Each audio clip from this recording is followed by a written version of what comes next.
विद्यार्थी मित्रांनो नमस्कार. आपण बघणार आहोत human development index. Human development index काय आहे आणि चालू घडामोडीमध्ये हा विषय का महत्वाचा आहे? तर ह्युमन डेव्हलपमेंट इंडेक्स हा दरवर्षी साजरा केला जातो. कोणाकडून साजरा केला जातो? UNDP. तर UNDP नावाची जी संघटना आहे, तर त्यांच्याकडून साजरा म्हणजे तो डिक्लेअर केला जातो UNDP. ही UNDPच्याच वेबसाईटवर गेलो आपण, अधिकृत वेबसाईटवर, आणि तिथे चर्चा करतोय. ह्युमन डेव्हलपमेंट इंडेक्स म्हणजे मानव विकास निर्देशांक असं म्हटलेलं आहे. तर या शब्दामध्ये सगळं काही लपलेलं आहे. मानव विकास निर्देशांक, आता जे नवीन विद्यार्थी आहेत त्यांना कळायला हवं म्हणून इथे तुम्हाला एक्सप्लेन करतो. मानव विकास निर्देशांक म्हणजे काय?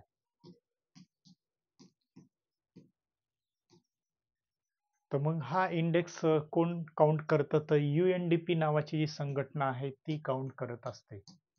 UNDP म्हणजेच युनायटेड नेशन डेव्हलपमेंट प्रोग्राम जे आहे ते UNDP जे आहे. तर UNDP.org याच्या या वेबसाईटवर गेलात की तुम्हाला या संघटनेविषयी कळेल. तर ही युनायटेड नेशनच्या अंडर काम करणारी एक संघटना आहे UNDP. तर ती मानव विकास काउंट करत असते. मानव विकास काउंट करताना कसा केला जातो त्याचे काही निकष आहेत. तर मानव विकास काउंट करत असताना, HDI काउंट करत असताना, मग भारताचा HDI किती असा प्रश्न तर येतोच. तर मग यावर्षी भारताचा HDI किती आहे असाही प्रश्न येतो. आता याच वेबसाईटवर इथे आपल्या भारताचा HDI इथे दिलेला आहे. याला इथे ब्रॉड करतो आणि इकडे घेतो. तर तो एक फॅक्च्युअल प्रश्न येतोय. आणि HDI म्हणजे काय, तर हे पण आपल्याला बघायचं आहे. मानव विकास म्हणजे काय, तर ते आपल्याला बघायचं आहे. तर मानव विकास जो आहे तो त्याच्यामध्ये भारताची रँक किती आहे? तर जगामध्ये 193 देश आहेत ज्यांचा HDI UNDP ने काढलेला डिक्लेअर केलेला आहे. UNDPच्या वेबसाईटवरच आपण आहोत. तिथे भारताचा HDI किती आहे? तर 134 आहे. किती पैकी? तर 193 देशामध्ये भारताचा क्रमांक 134 आहे. मग हा चांगला आहे की वाईट आहे? अर्थातच तो वाईट आहे, किंवा खूप वाईट म्हणता येणार नाही, मध्यम आहे. 134 कसा आहे तर ते आपल्याला बघायचंय. जे टॉप कंट्रीज आहेत त्यांच्यासोबत तुलना करायची.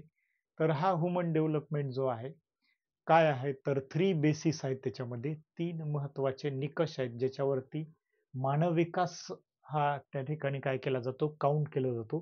3 महत्वाचे बेसिस आहेत. बेसिक डायमेन्शन आहे, डायमेन्शन ऑफ ह्युमन डेव्हलपमेंट. तर त्याच्यामध्ये काय महत्वाचं आहे, तर a long healthy life, a long healthy life, access to knowledge and decent standard of living. तर याला सोप्या भाषेमध्ये समजून घेऊ आपण मराठीमध्ये. आता ही UNDPच्या वेबसाईटवरची भाषा आहे. सोप्या भाषेमध्ये 3 डायमेन्शन आहेत.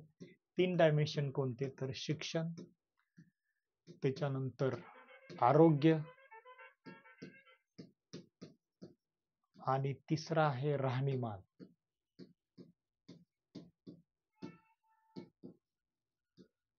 तर हे 3 निकष ज्यांनी खूप चांगले म्हणजे अचीव केलेत तर त्यांचाच मानव विकास चांगला आहे.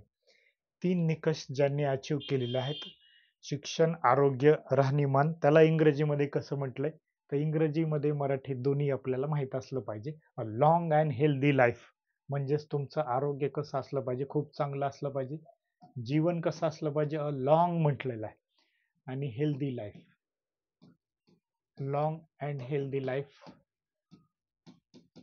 असं UNDPच्या वेबसाईटवर म्हटलेलं आहे. राहणीमान कसं असलं पाहिजे, स्टँडर्ड. तर राहणीमान कसं असलं पाहिजे, स्टँडर्ड ऑफ लिव्हिंग. तर हे स्टँडर्ड असलं पाहिजे. तर आरोग्य कसं असलं पाहिजे, तर जीवन लांब असलं पाहिजे. शिक्षण जे आहे, तर शिक्षण जे आहे, तर शिक्षण म्हणजेच नॉलेज जे आहे, तर त्यालाच आपण शिक्षण, नॉलेज कशामुळे मिळतं, तर चांगलं शिक्षण मिळालं तर चांगलं शिक्षण मिळालं तर नॉलेज तुम्हाला मिळणार आहे. मग ह्या 3 निकषावर भारताचा क्रमांक 134 आहे 193 देशामध्ये. याच्यात कसं, समजा शिक्षण तुम्ही खूप PhD घेतलंय, म्हणजे भारतात प्रॉब्लेम काय, तर शिक्षण खूप PhD घेतले पण आरोग्य बिघडलेलं आहे. शिक्षण खूप चांगलं घेतोय एखादा विद्यार्थी, PhD शिकतोय, विद्यापीठात शिकतोय, पण रोजच आजारी पडतोय, नाकाला नाकाला शेंबूड येतोय, तर असा प्रॉब्लेम आहे त्याचा. मग काही उपयोग नाही, HDI आपला मागे जाणार आहे. शिक्षण खूप चांगलं आहे, आरोग्य पण धष्टपुष्ट आहे, पण राहणीमान एकदम जुनाट कपडे घालतोय, फाटलेले आहेत, किंवा त्याच्यामध्ये टॉयलेटच नाही घरी, खूप चांगला PhD झालाय, आरोग्य पण दष्टपुष्ट आहे, पण टॉयलेटला बाहेर जातो, म्हणजेच स्टँडर्ड ऑफ लिव्हिंग त्याचं चांगलं नाही. स्टँडर्ड ऑफ लिव्हिंग खूप ब्रँडेड कपडे घालणे वगैरे तसलं नाही, तर राहणीमान त्याचं चांगलं नाही, म्हणजे घरी टॉयलेट नाही, काहीतरी त्याच्यामध्ये प्रॉब्लेम आहे, आणि कपडे वगैरे नीट घालत नाही, भरपूर प्रॉब्लेम आहेत. तर याच्यातला एक जरी कमी झाला तर तुमचा नंबर मागे गेला, तुमच्या देशाचा नंबर मागे गेला. तर म्हणून आपल्या देशाचा नंबर 134 आहे. नेपाळचा सुद्धा आपल्या पुढे आहे.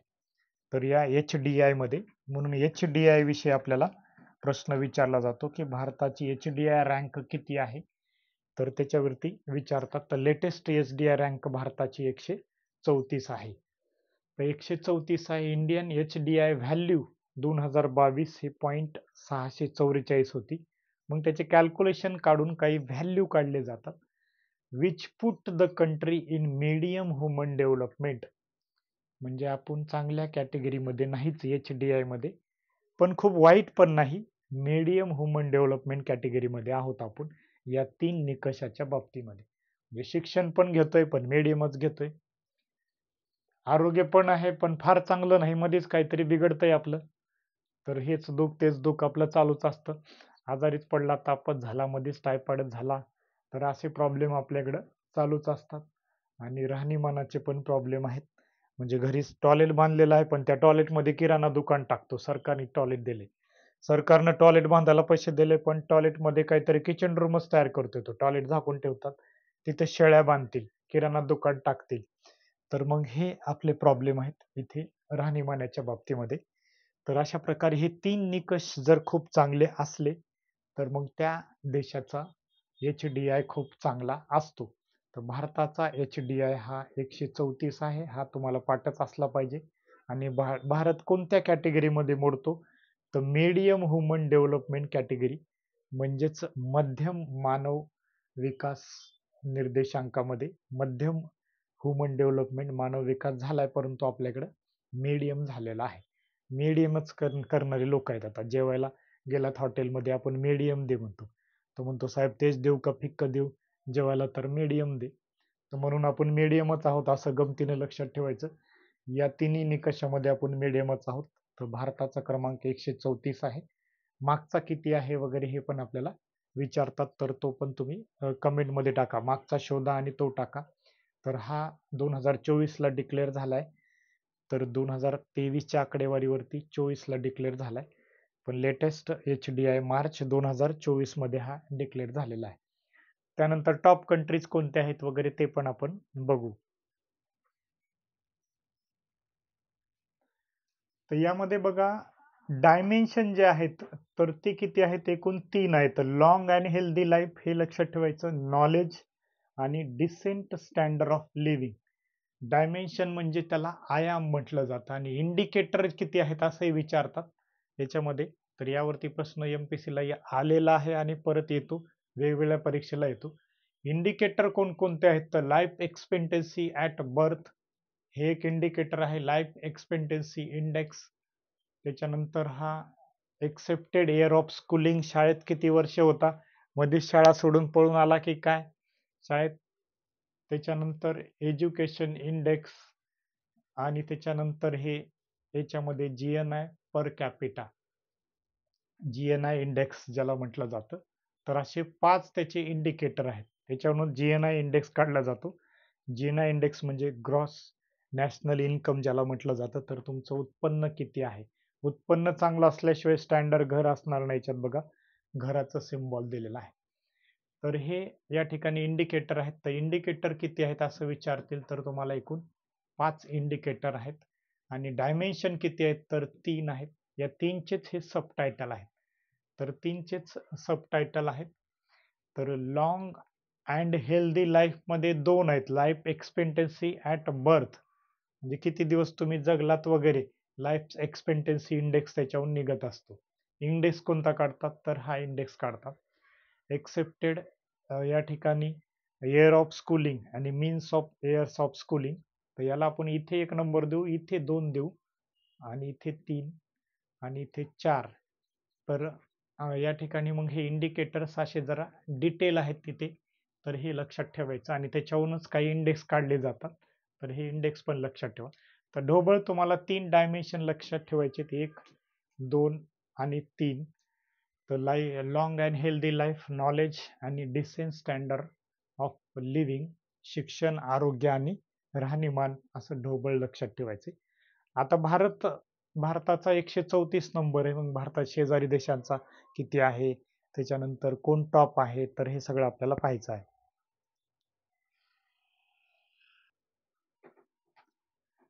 तर 3 कंट्रीज ज्या टॉप कोणत्या आहेत, तर त्याच्यामध्ये जर बघायचं झालं तर टॉप कंट्रीज कोणत्या आहेत असं तुम्हाला विचारतील, तर स्वित्झर्लंड यावर्षी टॉप आहे. बघा, तुम्हाला पर्याय नंबर एकच देतील, HDI मध्ये यावर्षी टॉप कोण आहे. तर पर्याय मुद्दाम नॉर्वे देतील, कारण नॉर्वे बरेच दिवस झालं टॉप होता, पण नॉर्वे आता सेकंड टॉप झालाय आणि स्वित्झर्लंड फर्स्ट आलेला आहे HDI मध्ये. तर मग थोडक्यात काय लक्षात ठेवायचं की स्वित्झर्लंड का बरं टॉप आहेत, तर तिथं शिक्षण, आरोग्य आणि राहणीमान ह्या तिन्ही गोष्टी खूप चांगल्या मिळतात. आपल्यासारखं नाही शिक्षण काहीतरी ऑनलाईन घेतलं किंवा विद्यापीठात गेलंच नाही, मुक्त विद्यापीठात ऍडमिशन घेतलं आणि BA पास झाला किंवा BSc झाला, रद्दीतले पुस्तक वाचून BE झाला, तर असं आपल्याकडे सध्या चालू आहे. किंवा उद्या परीक्षा म्हणले की रात्री वाचत बसतो, नाईट आउट करून सकाळी पेपर देतो, पास होतो. तर तसं नाही, तर स्वित्झर्लंड खूप चांगलं आहे. शिक्षण, आरोग्य, राहणीमान यांचे गुण जर पाहिले तर तुम्ही 0.967 इतके त्यांचे गुण आहेत. नॉर्वे मागच्या वर्षी टॉप होता, आता तो सेकंड टॉप झालेला आहे. तर पहिले 3 टॉप तुम्हाला लक्षात ठेवायचे. स्वित्झर्लंड नंतर नॉर्वे नावाचा देश आहे आणि तिसरा आइसलँड आहे. तर आइसलँड हा तिसऱ्या नंबरचा आहे. तर आनंदी निर्देशांकामध्ये सुद्धा आइसलँड तिसरा असतो. याचे पॉईंट किती आहेत? पॉईंट, यांची रँक 1 आहे, यांची रँक 2 आहे आणि यांची रँक 3 आहे आणि भारताची रँक यांच्यासोबत तुलना करा, 134. समजा या स्वित्झर्लंडचा 1 मायनस केला याच्यामधून, तर स्वित्झर्लंड भारतापेक्षा 133 न बेटर आहे. म्हणजे आपली किती वाईट परिस्थिती हे तुम्हाला कळालं. तर 134 मधून एक रँक बाजूला केला, 133 न आपण स्वित्झर्लंडच्या मागे. टॉप सोबत तुलना केली तर इतके आपण माग आहोत, म्हणून आपली काय वाट लागलेली इथे लक्षात येतं. पण मीडियम ह्युमन डेव्हलपमेंट मध्ये एवढं एक आपल्याला बरं आहे, कारण सगळ्यात लोएस्ट HDI जर बघितला तुम्हाला, तर सगळ्यात लोएस्ट रँक जी आहे तर ते जर पाहिलं तुम्ही, तर त्याच्यामध्ये सगळ्यात लोएस्ट जर याच्यामध्ये पाहिलं तर इथे तुम्हाला दिसेल सोमालिया नावाचा देश आहे. तर सोमालिया 3.381 गुण आहेत, साऊथ सुदान 381 गुण आहेत आणि सेंट्रल आफ्रिकन रिपब्लिक 387 आहे. अत्यंत वाईट आहेत. सोमालियाचे चाचे जे असतात ना, चाचे म्हणजे जहाज चोरतात, समुद्रातले चोर त्यांना चाचे म्हणतात. तर मग हे जहाज चोरतात, त्याच्यावरचे माणसं मारून टाकतात आणि ते जहाज परत रंग देऊन विकतात. तर एवढा चोरांचा देश आहे सोमालियामध्ये. म्हणून इथे शिक्षण, आरोग्य आणि राहणीमान याची सगळी वाट लागलेली आहे. म्हणून त्यांचा सगळ्यात बॉटमला आहे. सगळ्यात टॉपला स्वित्झर्लंड, सगळ्यात लोएस्ट सोमालिया. सोमालियानंतर दक्षिण सुदान नावाचा देश आहे, ज्याला साऊथ सुदान म्हणतात. आफ्रिका खंडातले देश आहेत ते दोन्ही पण. तिन्ही पण सेंट्रल आफ्रिकन रिपब्लिक हा सुद्धा, सेंट्रल आफ्रिकन रिपब्लिक नावाचा देश हा पण आफ्रिकन खंडामधलाच आहे. आफ्रिकन खंडामध्येच हे सगळे बिचारे गरीब आणि HDI सगळ्यात वाईट असणारे देश आहेत. त्याच्यानंतर बिगर इकॉनॉमिस्ट म्हणजे ज्यांची GDP चांगली आहे, मग त्यांचा HDI मधला, HDI चे गुण किती आहेत, तर त्याच्यामध्ये USA चा 927 आहे. युके GDP मध्ये 6 नंबरला आहे. आता GDP ची रँक जर बघितली तर सगळ्यात टॉप कोण आहे, तर ते लक्षात ठेवायचं, USA ची GDP चांगली आहे. सेकंड टॉप कोण आहे? चीन. आणि तिसरा आता जर्मनी आलेला आहे आणि जपान खाली गेला. तिसरी इकॉनॉमी कोणती आहे? जर्मनी. आणि जर्मनी नंतर जपान आहे. आणि भारत GDP मध्ये खूप चांगला आहे, म्हणजे एकीकडे आपल्याकडे GDP वाढते पण शिक्षण, आरोग्य, राहणीमानची वाट लागते, त्याच्यामध्ये अजूनही मीडियमच आहे आपण. तर इथे भारत आहे मग. आणि 6 नंबरला मग युनायटेड किंगडम UK आहे, म्हणजे ब्रिटिश लोक आहेत UK. तर मग ह्या जर देशाचं बघितलं तर याच्यामध्ये USA इकडे पण बऱ्यापैकी मार्क आहेत त्याचे, 927 आहेत. जर याच्यासोबत तुलना केली तर थोडेसे बरे आहेत, म्हणजे 900च्या वर तरी त्यांचे पॉईंट आहेत. युकेचे 800च्या वर आहेत, 889. जपानचे 878 आहेत. जपान सध्या जीडीपी मध्ये चौथा आहे, हे लक्षात ठेवायचं, विचारू शकतात. आणि जर्मनीने त्याची जागा घेतलेली आहे. भारताने युकेची जागा घेतली आणि इकडे गेलेला आहे भारत. तर जीडीपी मध्ये आपल्याला 3 नंबरला जायचं या इलेक्शन मध्ये, सगळ्या मॅनिफेस्टो मध्ये वगैरे तसं सांगितलंय. रशिया हा पॉइंट 821 आहे, रशियाचा मानव विकास निर्देशांक. मग काही कंट्रीने काय केलंय, कंट्रीज नॉट रँकड इन इंडेक्स. तर काही देशांनी आपला HDI वगैरे त्याच्यामध्ये दाखवलाच नाही, असे काही देश आहेत. तर एक नॉर्थ कोरिया नावाचा देश आहे, तो किंग यॉंग जॉंग नावाचा जो हे आहे राजा, तर त्याचा democratic people Republic of Korea, त्यालाच नॉर्थ कोरिया म्हणतात. तर यांनी HDI बिचडीआय आम्हाला काही भानगडीत तुमच्या पडायचं नाही म्हणे, HDI वगैरे आम्हाला नकोय असं ते म्हटलेलं आहे. तर यांनी काही HDI मोजला नाही. त्याच्यानंतर मोनॅको नावाचा एक छोटासा देश आहे, तर त्यांनी पण HDI मोजलेला नाही. तर याच्यामध्ये काय लक्षात ठेवायचं, स्वित्झर्लंड टॉप आहे आणि लोएस्ट सोमालिया आहे. भारत 134 ला आहे. मग भारतासोबत तुलना केली तर शेजारचे देश वगैरे, तर ती तुलना आपल्याला करायची आहे. आता शेजारी देशासोबत तुलना करायची आपल्याला, तर तुम्हाला स्क्रीनवर दिसते की परफॉर्मन्स ऑफ इंडियाज नेबर, भारताच्या शेजाऱ्यांचा परफॉर्मन्स कसा आहे, आपण शेजाऱ्यांच्या किती मागे आहे का पुढे आहे. शेजाऱ्यांसोबत आपण खूप तुलना करतो, त्याने चांगली मोठी टीव्ही आणली की आपण पण आणतो, चांगला बूट आणला ते आणतो, तर आपल्याला ते शेजाऱ्यांशी तुलना इथे करायची आहे. तर Sri Lanka has been ranked much ahead 78. तर श्रीलंकेचा HDI भारताच्या कितीतरी पुढे आहे. भारताचा किती आहे HDI, 134, आणि श्रीलंकेचा बिलो 100 म्हणजे 78 आहे. जेवढा अंक कमी तेवढा HDI चांगला, लक्षात ठेवा. 78 म्हणजे भारतापेक्षा कमी आहे असं म्हणू नका, तर भारतापेक्षा बेटर आहे, भारतापेक्षा चांगला आहे. चायनाची रँक किती आहे, तर चायनाची 75 इतकी रँक आहे. तर चायना हा ब्रिक्स कंट्रीज मधला देश आहे. तर तुम्हाला परीक्षेला प्रश्न विचारतील की ब्रिक्स मध्ये असलेले कोण भारताच्या पुढे आहेत वगैरे, तर भारताच्या पुढे कोण कोण आहेत, तर त्याच्यामध्ये रशिया पण पुढे आहे. R for Russia, C for China, तर हे पुढे आहेत. ब्राझीलचा आपल्याला बघावं लागेल, ब्राझीलचा HDI तो पण बेटरच असेल, तो आता मला पाठ नाही, मी तुम्हाला सांगेल ब्रिक्स मध्ये, तर तो बघून सांगेल. बांगलादेशचा किती आहे, भूतानचा किती आहे, तर भूतान जर पाहिला शेजारचा देश, त्याचा 125 रँक आहे. तुम्हाला प्रश्न कसा विचारेल, भारतापेक्षा HDI खालीलपैकी कोणत्या देशाचा चांगला आहे, बेटर दॅन इंडिया कोणाचा चांगला आहे, असे पर्याय देतील. आणि मग तुम्हाला भूतान देतील, चायना देतील, श्रीलंका देतील आणि वरील सर्व असं दिलं, तर मग वरील सर्व लिहायचं. इवन बांगलादेश जो आहे तो सुद्धा आपल्यापेक्षा HDI चांगला आहे. बांगलादेशचा 129 आहे, आपला 134. बांगलादेशचा 4-5 अंकांनी खूप पॉझिटिव्ह आहे, तर त्याची पोझिशन आपल्या पुढे आहे. भूतानची पोझिशन आपल्या पुढे आहे. आपल्या शेजाऱ्यामध्ये वाईट कोण आहे, मग वासरात लंगडी गाय शहाणी म्हणतो आपण, तर पाकिस्तान आणि नेपाळ हे वाईट आहेत. आपल्यापेक्षा HDI त्यांचा वाईट आहे, 146 नेपाळ आणि पाकिस्तान 164. तर याला म्हणून आपण वासरात लंगडी गाय शहाणी. तर याच्यावरती प्रश्न आला किंवा राज्यसेवा येणारी जी परीक्षा त्याच्या स्टेटमेंट टाकतील, तर याच्यावरती प्रश्न येऊ शकतो. HDI हा सगळीकडे आहे. तर ज्या ठिकाणी मानव विकास आहे, CDPOच्या महिला बाल विकास, वेगवेगळ्या डिपार्टमेंटच्या परीक्षेमध्ये सुद्धा हा प्रश्न विचारला जाऊ शकतो. तर हा प्रश्न विचारला जाऊ शकतो. तरी पण आपण मीडियम ह्युमन डेव्हलपमेंट कॅटेगरीमध्ये यांच्यासोबत आहोतच. भूतान, बांगलादेश यांच्या जरी खाली असलो तर ही पॉझिटिव्ह बाब काय, all in the medium human development category, तर ही एक त्याच्यामध्ये पॉझिटिव्ह गोष्ट आहे.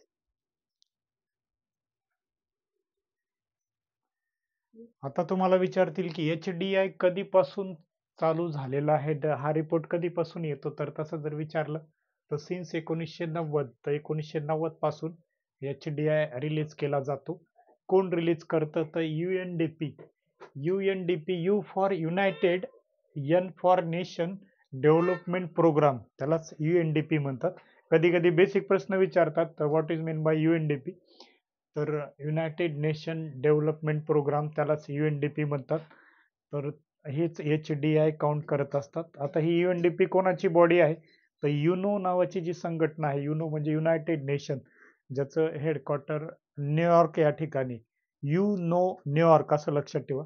तर त्या ठिकाणी ज्याचं हेडक्वार्टर युनायटेड नेशनचं, तर तिथे त्यांच्या मालकीची ही संघटना UNDP, तर ती या ठिकाणी काय करत असते, ह्युमन डेव्हलपमेंट इंडेक्स काउंट करत असते. ह्युमन डेव्हलपमेंट इंडेक्स दरवर्षी 1990 पासून हे काउंटिंग करत असते. तर अशा प्रकारे भारताचा जो HDI किती आहे असा एक साधा प्रश्न आला तर तुम्ही सुटलात, पण अवघड जरी विचारलं तरी सगळं आपण या ठिकाणी चर्चा केलेली आहे. तर याच्यामध्ये बघा, ह्युमन डेव्हलपमेंट इंडेक्स सोबत आपल्या भारतामधले SDG इंडेक्स कोणते कम्पेअर केले जातात, तर हे पण इथे बघून घ्या. SDG इंडेक्स कोणते कम्पेअर केले जातात. SDG म्हणजे सस्टेनेबल डेव्हलपमेंट गोल्स ज्याला म्हटलं जातं. आता ज्यांनी इकॉनॉमीचा अभ्यास चांगला केलाय तर त्यांना कळतं.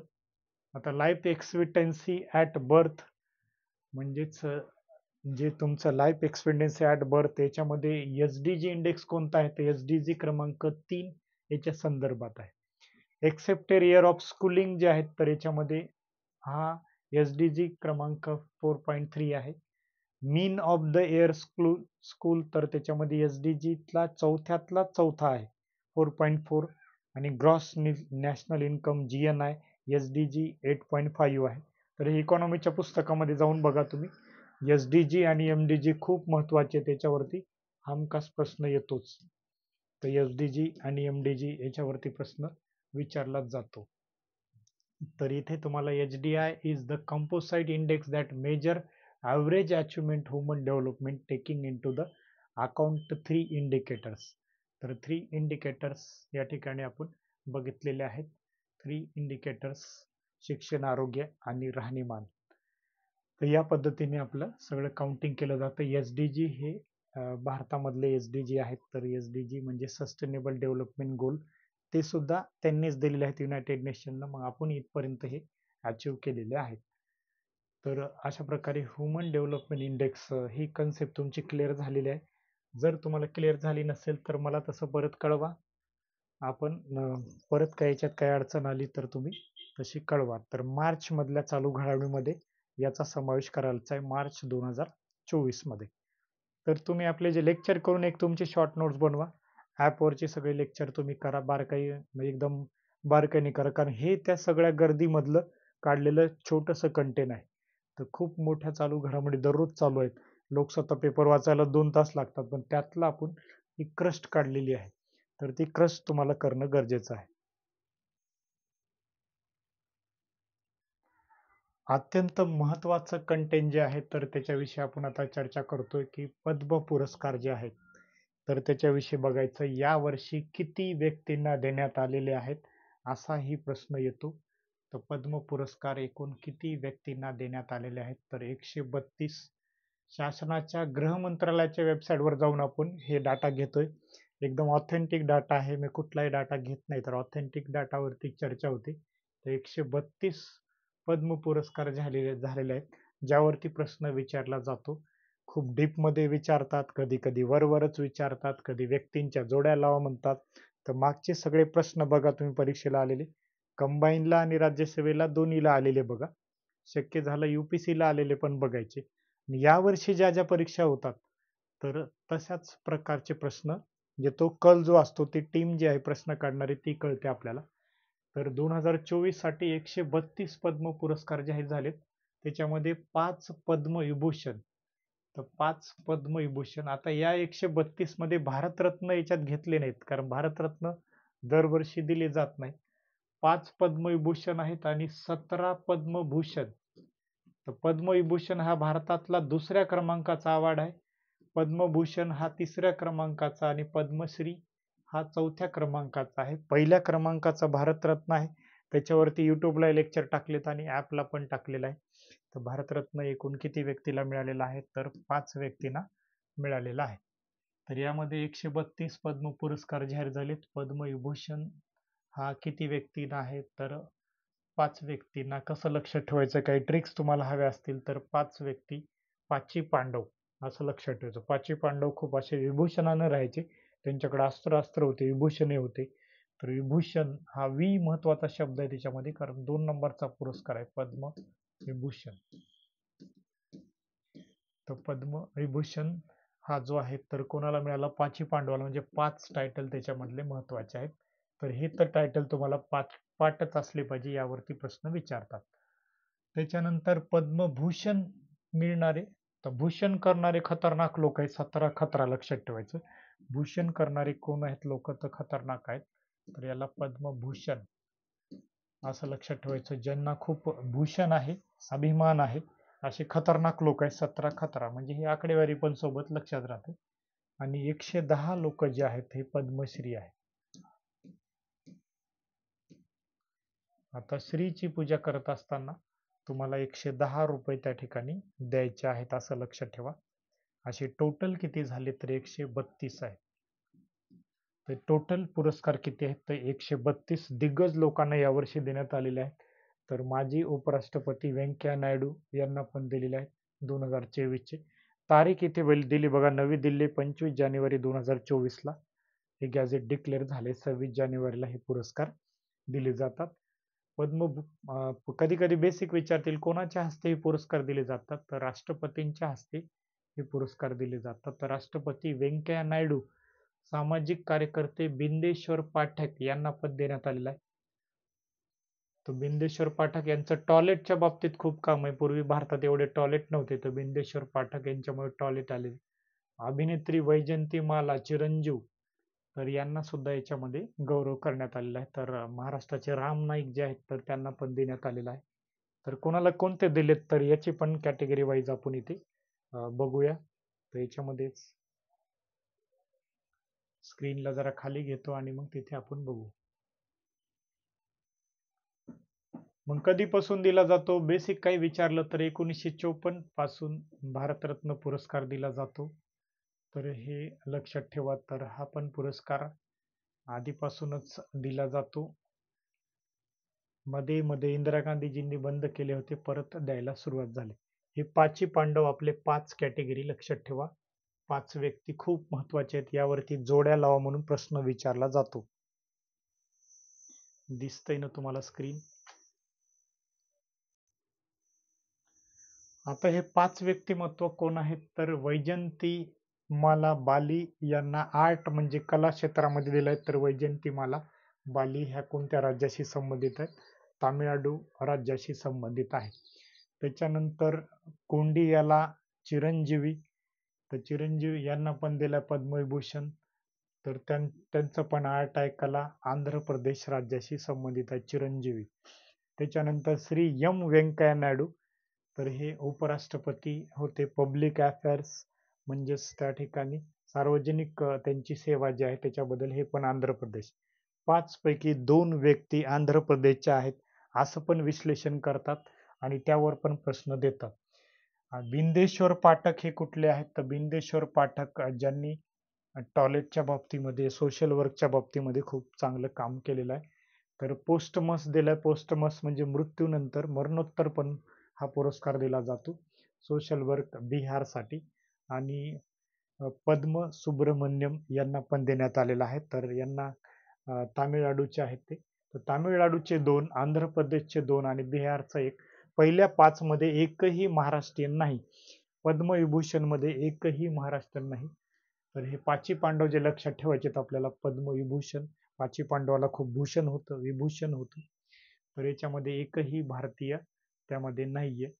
मग वैजयंतीमाला बाली ह्या तामिळनाडूच्या आहेत. तर मग यांच्या प्रोफाईलवर जाऊनही आपल्याला डिटेल बघायचं, कारण याच्यावरती पण प्रश्न विचारले जातात. तर मग हे नेमके कोण आहेत, त्यांचं काय काम आहे, तर ते पण आपण पाहूया.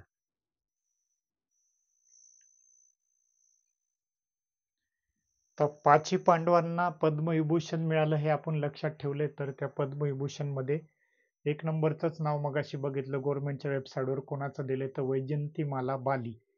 तर यांना 2024 ला पद्मविभूषण हा भारतातला 2ऱ्या क्रमांकाचा पुरस्कार दिलेला आहे. मग यांची प्रोफाईल वरती आपल्याला प्रश्न विचारू शकतात, डिटेलमध्ये जाऊ शकतात. तर भारतातील पहिली महिला सुपरस्टार म्हणून ओळखल्या जातात त्यांना. तर त्यांना पद्मविभूषण देण्यात आलेला आहे. 26 जानेवारी 2024 ची बातमी आहे ती. तर 26 जानेवारी 2024. आता चित्र बघून तुम्हाला लक्षात आलं असेल की वैजयंतीमाला कोण आहेत. तर यांचे बरेचसे चित्रपट तुम्ही पाहिलेले असतील. प्रोफाईलमध्ये अजून त्यांच्या पुढे जाऊ आपण, अजून डिटेल त्यांच्याविषयी पाहू आपण.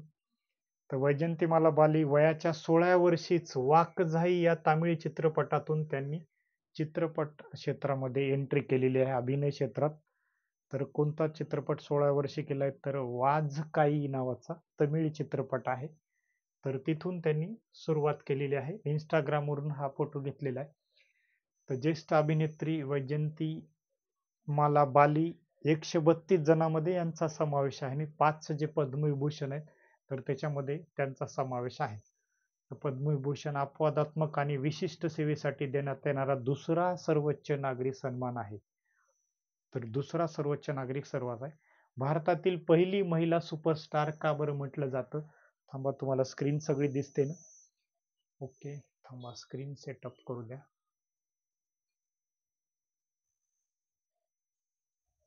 भारतातील पहिली महिला सुपरस्टार ज्यांना म्हटलं जातं वैजयंतीमाला यांचा जन्म कुठे झालाय, तर चेन्नई या ठिकाणी त्यांचा जन्म झालेला आहे. चेन्नई येथे झाला होता. त्यांनी तमिळी अभिनेत्री म्हणून एंट्री केलेली आहे. वसुंधरा देवी यांच्या त्या मुलगी आहेत. वयाच्या 16व्या वर्षी मगाशी बघितलंय वाझकाई 1949 ला तमिळ चित्रपटातून तिने अभिनय क्षेत्रात एंट्री केलेली आहे. तिचा पहिला हिंदी चित्रपट कोणता होता, तर बहार 1951. तर असं पण विचारतील की वैजयंतीमाला यांचा खालीपैकी कोणता चित्रपट होता, तर बहार नावाचा. नंतर बालीने 1950 आणि 60 या दशकामध्ये देवदास, नया दौर, आशा असे चित्रपट केलेत. गुंगा, साधना, गंगा जमुना, संगम, ज्वेल, थीप यासह अनेक चित्रपटात काम केलेलं आहे. वैजयंतीमाला केवळ तिच्या अभिनय कौशल्यासाठी ओळखली जात नाही, तर तितकीच प्रतिभावान नृत्यांगना आहे. मन डोले, मेरा तन डोले, मैं क्या करू, राम मुझे बुद्धी मिल गई, होठों पे ऐसी बात असे त्यांचे खूप गाणे आहेत. आणि उडे जब जब जुल्फी तेरे या गाण्यामधील त्यांचा बेस्ट परफॉर्मन्स आहे. तर सर्वाधिक लोकप्रिय असे त्यांचे गाणे आहेत. त्यांच्यावरती प्रश्न विचारू शकतात. तर वाझकाई नावाचा चित्रपट पासून 1949 ला त्यांनी एंट्री केलेली आहे.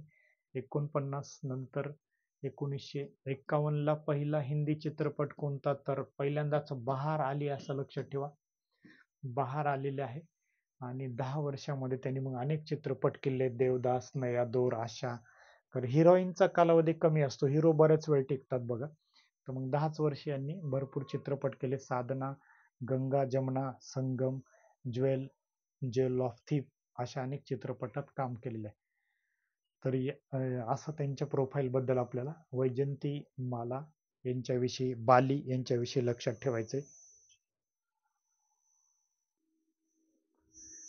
कोनिडेला चिरंजीव यांना सुद्धा त्या 5 पद्मविभूषण मध्ये त्यांना पण पुरस्कार मिळालाय. पूर्ण नाव यांचं विचारलं, कोनिडेला शिवशंकर वरप्रसाद. आता यांना कोण ओळखत नाही, चिरंजीवी नावाने ओळखतात सगळे. विशेषतः तेलुगू पिक्चरामध्ये त्यांची कारकीर्द आहे. तर ते चिरंजीव म्हणून पर्यटन राज्यमंत्री स्वतंत्र प्रभार म्हणून त्यांनी काम केलेलं होतं. तर हे चिरंजीवी जे आहेत तर यांना कोणता पुरस्कार मिळाला आता, तर पद्मविभूषण हा पुरस्कार मिळालेला आहे. तर हे तेलुगू पिक्चर मध्ये विशेषतः काम केलंय. तेलुगू बरोबर कानडी चित्रपटात त्यांनी काम केलेलं आहे. 150 पेक्षा जास्त त्यांनी चित्रपटात काम केलेलं आहे. आंध्र प्रदेशचा सर्वोच्च पुरस्कार त्यांना मिळालेला आहे, रघुपती वेंकय्या पुरस्कार. आणि 2024 मध्ये पद्मविभूषण मिळालेला आहे. ज्या 5 टायटल मध्ये आपण 5ही पांडव लक्षात ठेवलेत, तर पद्मविभूषण हा पुरस्कार दुसरा नागरी पुरस्कार त्यांना मिळालेला आहे. तर त्यांना भारतीय सिनेमांचा चेहरा बदलणाऱ्या पुरुषापैकी एक असं CNN, IBN याच्यामध्ये न्यूज मध्ये त्यांना म्हटलेलं होतं. चिरंजीव यांनी पिक्चर मध्ये एंट्री कधी केली, तर 1978 मध्ये पुन्हा धीरलू नावाच्या चित्रपटातून त्यांनी अभिनयाला सुरुवात झालेली आहे, ऍक्टिंगला सुरुवात झालेली आहे. मग बरेचसे पिक्चर त्यांचे गाजलेले आहेत. तर 1988च्या इंडियन एक्सप्रेस सर्वोत्कृष्ट अभिनेता पुरस्कार पण त्यांना मिळाला आहे. तर बरेचसे पुरस्कार त्यांना भारतात म्हणजे यांची बरेचसे पुरस्कार मिळालेत. राजकारणात पण त्यांनी एंट्री केलेली होती. प्रजाराज्यम पार्टीची त्यांनी स्थापना केली होती. 2009 मध्ये आंध्र प्रदेश निवडणूक लढवली. 16% पेक्षा जास्त मत असं 294 पैकी 18 जागा त्यांनी जिंकल्या होत्या. नंतर 2011 मध्ये भारतीय राष्ट्रीय काँग्रेसमध्ये प्रजाराज्यम पार्टीचा त्या ठिकाणी विलिनीकरण झाले. चिरंजीवी यांची ऑक्टोबर 2012 मध्ये स्वतंत्र प्रभार म्हणून पर्यटन मंत्री म्हणून नियुक्त करण्यात आलं होतं. तर त्या पदावर ते 2014 पर्यंत होते. त्याच्यानंतर IFFI Indian film personality of the year या पुरस्काराने त्यांना 2022 मध्येच तो पुरस्कार देण्यात आलेला होता. तर कोंडिलेला शिवशंकर वरप्रसाद राव हे तेलुगू कुटुंबातील कोनिडेला व्यंकट राव आणि अंजनी देवी यांच्याकडे आंध्र प्रदेशमध्ये त्यांचा जन्म झाला 1955 ला. तर भारताच्या पश्चिम गोदावरी जिल्ह्यामध्ये मोगलथूर येथे त्यांचा जन्म झालेला आहे. पश्चिम गोदावरी जिल्हा जो आहे तर तिथे त्यांचा जन्म झालेला आहे. तर असं चिरंजीवी यांच्याबद्दलची माहिती आहे. अभिनय कारकीर्द त्यांची सुरुवात फार आधीच झाली होती. 1978 ते 81 या कालखंडामध्येच पुन्हा धिरिलू या चित्रपटातून त्यांनी एंट्री केलेली आहे. मग बरेच चित्रपट केलेले आहेत. प्रणाम खरेदू हा पहिला प्रदर्शित झालेला चित्रपट. बापू दिग्दर्शित मन उरी पांडू उलू हा चित्रपट. आता तेलुगू असल्यामुळे ते नावं थोडेसे अवघड आहेत. त्याच्यानंतर 1982 ते 86 यांनी प्रमुख भूमिकासह बरेचसे चित्रपट त्यांचे गाजलेले आहेत. तर त्यांची लिस्ट वगैरे चित्रपटाची तुम्ही आणखी बघून घ्या. तर यांना पद्मविभूषण पुरस्कार मिळालेला आहे. तर 2017 मध्ये परत त्यांनी पुनरागमन केलेलं आहे राजकारणातून. परत ते अजून कला क्षेत्रामध्ये परत एंट्री केलेली आहे. 2017 पासून परत केलेलं आहे. तर कान्स चित्रपट महोत्सवामध्ये सुद्धा ते गेले होते. 2013 ला कान्स फिल्म फेस्टिवल मध्ये सुद्धा त्यांना सन्मान करण्यात आलेला होता. तर हा चिरंजीव, विद्या बालन आणि रामचरण 2013च्या कान्स फिल्म फेस्टिवल जो आंतरराष्ट्रीय चित्रपट सोहळा असतो तर त्या ठिकाणी तिथे पण त्यांना बोलवण्यात आलेलं होतं. राजकीय कारकिर्दीमध्ये प्रजाराज्यम त्यांचा पक्ष होता. 18 आमदार पण निवडून आणले होते. पुरस्काराची लिस्ट बघूयात तर यांना बरेचसे पुरस्कार मिळाले आहेत. तर भारतातला 2006 ला पद्मभूषण आधीच मिळाला होता. जो 3ऱ्या क्रमांकाचा आहे तो आधीच मिळाला. आता पद्मविभूषण मिळालेला आहे. IFFI Indian film personality of the year हा 2022 चा मिळालाय. आंध्र प्रदेशातला रघुपती व्यंकय्या पुरस्कार, जसा महाराष्ट्र भूषण पुरस्कार आहे तसा त्यांचा रघुपती व्यंकय्या पुरस्कार आहे. त्याच्यानंतर चित्रपट या ठिकाणी त्यांनी काही दिलेले आहेत. ज्या चित्रपटाला फिल्म फेअर पुरस्कार मिळालेला आहे तर असे चित्रपट शुभलेखा, विजेता, त्याच्यानंतर आपत बांधू, मुत्ता मेस्त्री, सन्नम, इंद्र असे चित्रपट आहेत. नंदी पुरस्कार पण त्यांना मिळालेला आहे. तर भरपूर त्यांची पुरस्काराची लिस्ट महत्वाची आहे. पण इथे 2 महत्वाचे पुरस्कार तुम्हाला लक्षात ठेवायचे. पद्मभूषण आणि पद्मविभूषण असे 2 आहेत. आणि आंध्र प्रदेशाचा रघुपती व्यंकय्या पुरस्कार. तर पद्मभूषण त्यांना कधी मिळाला तर 2006 मध्ये भारताचे तत्कालीन राष्ट्रपती APJ अब्दुल कलाम यांच्या हस्ते त्यांना पद्मभूषण स्वीकारलाय त्यांनी. आणि आता द्रौपदी मुर्मू यांच्या हस्ते पद्मविभूषण स्वीकारलेला आहे. तर 4 टायटल पैकी 2 टायटल त्यांना मिळाले आहेत. तर 2 पुरस्कार त्यांना मिळालेले आहेत.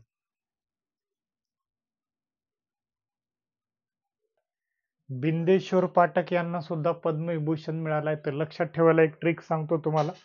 बिंदेश्वर पाठक कोणत्या राज्याचे आहेत? बिहार असं लक्षात ठेवायचं. तर बिंदेश्वर पाठक आडनाव खूप कन्फ्युज करतं. महाराष्ट्रात पण आहे. तर मग आडनावावरून जाऊ नका, महाराष्ट्र लिहू नका. तर बिंदेश्वर पाठक हे बी फॉर बिहार हे लक्षात ठेवायचं. तर यांचं काम काय तर स्वच्छतेच्या बाबतीत टॉयलेट मॅन पण म्हटलं जातं. टॉयलेटच्या बाबतीमध्ये सुलभ इंटरनॅशनलचे संस्थापक होते. सुलभ शौचालय जे तुम्हाला आता रेल्वे त्याच्यानंतर बस स्टँड वगैरेच्या शेजारी दिसतात आणि सुलभ शौचालयामध्ये तुमचा कार्यक्रम एकदम व्यवस्थित होतो जाऊन. तर हे जे आहेत तर हे कोणामुळे शक्य झालं तर बिंदेश्वर पाठक यांच्यामुळे शक्य झालेलं आहे. पण एक वाईट गोष्ट म्हणजे यांना मरणोत्तर देण्यात आलेलं आहे. पोस्टमस जे आहेत तर मरणोत्तर पुरस्कार यांना देण्यात आलेला आहे. तर 15 ऑगस्ट 2023 ला त्यांचा मृत्यू झालेला आहे. या वर्षी त्यांना मरणोत्तर दिलेला आहे. तर भारताचा हा सर्वोच्च नागरी पुरस्कार जो आहे तर त्याच्यामधला सेकंड पद्मविभूषण त्यांना देण्यात आलेला आहे. तर त्याच्यानंतर भारतीय रेल्वेच्या स्वच्छ रेल्वे मिशनचे ते ब्रँड अँबॅसिडर होते. त्याच्यानंतर वेगवेगळ्या क्षेत्रात त्यांनी काम केले. पर्यावरण, मानवी हक्क, ऊर्जेच्या अपारंपरिक सोर्स, कचरा व्यवस्थापन, तर असं बरंचसं त्यांचं काम आहे. मूळचे कुठले तर हाजीपूर बिहारचे ते आहेत. तर बिहारचा माणूस सुद्धा करू शकतो. तर मूळचे कुठे आहेत तर बिहारचे आहेत. बिंदेश्वर पाठक यांचा जन्म हाजीपूर बिहार येथे 2 एप्रिल 1943 ला झालाय. त्यांनी बनारस हिंदू विद्यापीठातून 1964 मध्ये समाजशास्त्रात पदवी प्राप्त केली होती. पाटणा विद्यापीठातून त्यांनी 1980 मध्ये पदव्युत्तर पदवी मिळवली. 1985 मध्ये PhD मिळवली. एक विपुल लेखक आणि वक्ता होते डॉक्टर पाठक यांनी अनेक पुस्तकं लिहिली. त्यापैकी सर्वात प्रसिद्ध असं पुस्तक आहे द रोड टू फ्रीडम. आणि जगभरातील स्वच्छता, आरोग्य, सामाजिक प्रगती यावरील परिषदामध्ये ते वारंवार सहभागी होत होते. पण त्यांचा मागच्याच वर्षी मृत्यू झालेला आहे.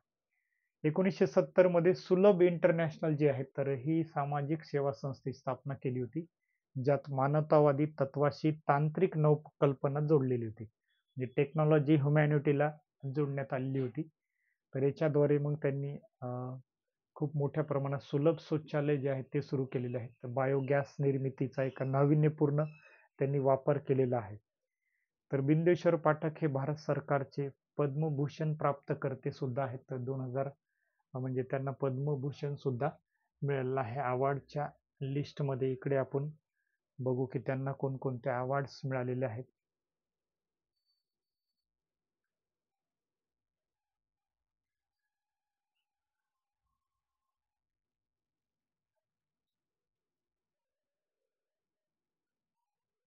तर मग अवॉर्ड मध्ये त्यांना भारत सरकारचा पद्मभूषण ऑलरेडीच मिळाला होता. 2003 मध्ये त्यांना ग्लोबल 500 रोल ऑफ ऑनर मध्ये जोडण्यात आलं होतं. बिंदेश्वर पाठक यांना एनर्जी ग्लोब अवॉर्ड सुद्धा मिळालाय. Dubai international award for best practices हा पण मिळाला आहे. स्टॉकहोम वॉटर प्राइजेस तर हा पण त्यांना मिळालेला आहे. जून 2013 मध्ये जागतिक पर्यावरण दिनापूर्वी पॅरिसमध्ये फ्रेंच सिनेटमध्ये त्यांना लिजंड ऑफ द प्लॅनेट हा पुरस्कार पण दिलेला आहे. Legend of the planet. Port Louis येथे 4थ्या जागतिक भोजपुरी संमेलनात त्यांना आंतरराष्ट्रीय भोजपुरी सन्मान पण मिळालेला आहे. तर जानेवारी 2011 मध्ये पाठक यांना द केम्ब्रिज युनियन इंग्लंडमधील केम्ब्रिज विद्यापीठामध्ये वादविवाद करणारी संस्था येथे व्याख्यान देण्यासाठी आमंत्रित करण्यात आलं होतं. व्याख्यानमाला विद्यार्थ्यांचा चांगला प्रतिसाद मिळाला, जेथे डॉक्टर पाठक यांनी विद्यार्थ्यांना स्वच्छतेच्या क्षेत्रात स्वयंसेवी कार्यात सामील होण्याचं आवाहन केलं होतं. 2014 मध्ये सामाजिक विकासाच्या क्षेत्रात उत्कृष्टता त्यांना सरदार पटेल आंतरराष्ट्रीय पुरस्कार सुद्धा मिळाला. तर मग सध्या पद्मविभूषण असा पुरस्कार मिळालाय. तर त्यांचा मृत्यू कधी झालाय हे पण विचारतील. अलीकडेच झालाय 15 ऑगस्ट 2023 ला नवी दिल्ली येथे त्यांचा हृदयविकाराने मृत्यू झालेला आहे. तर मृत्यू कसा झाला अलीकडे तसं पण म्हणजे स्टेटमेंट टाकतात ते. तर हृदयविकाराने त्यांचा मृत्यू झालेला आहे. स्वच्छ रेल मिशनचे ब्रँड अँबॅसिडर सुद्धा त्यांनाच म्हटलं जातं, असं इंडियन एक्सप्रेस मध्ये त्यांच्याविषयी लेख आलेला होता. राष्ट्रपती कोविंद यांच्या हस्ते त्यांना बिंदेश्वर पाठक यांना लाल बहादूर शास्त्री राष्ट्रीय पुरस्कार पण मिळाला होता 2017 मध्ये.